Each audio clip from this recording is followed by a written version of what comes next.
name is Janet. I did my paper on chronic pain and depression in remembrance of my brother who suffered from both and took his life in October 2016. What I learned about chronic pain was that it is a persistent pain that lasts longer than 3 months. And the way I understood it and made sense to me was like a broken wrist that never got better, or a flu that never went away. It helped me understand that. Depression is a mood disorder, and it is where people feel hopeless and like that things will never get better, and it is very real, and many people suffer from it.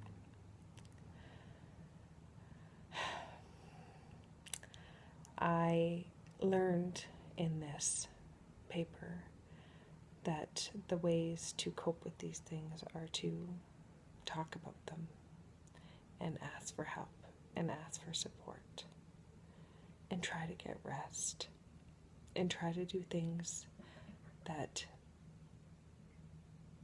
make you happy and that free your mind, like going for a walk or yoga, and keeping active is so important. Although I know with my brother, walking was so painful for him. So although these strategies would be very helpful, I tried these strategies with him, all of them, and they didn't work. Because ultimately it's their decision if they want to pursue these strategies, and that's where self-determination comes in, and we can only do so much for the people that we work with and the people that we love, and ultimately it's their choice on what they want to do.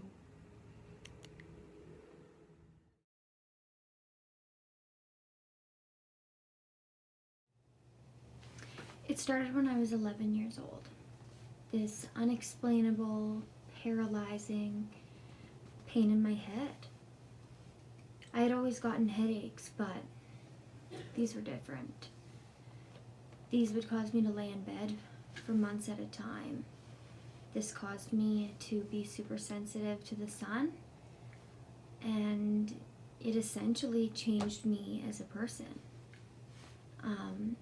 I had been to numerous specialists all over Alberta.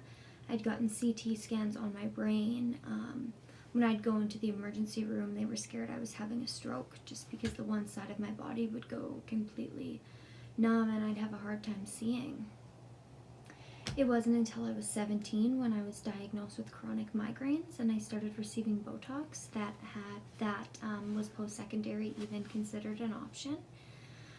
For me, coping mechanisms would have changed a lot, because whenever I had went into the emergency room, it was more about pushing me with medications that made me so drowsy I couldn't get up for 2 days, rather than teaching me to cope with a pain that unfortunately for me isn't going to go away. And that's what being diagnosed with chronic migraines means, is that I have a migraine around 75% of the time.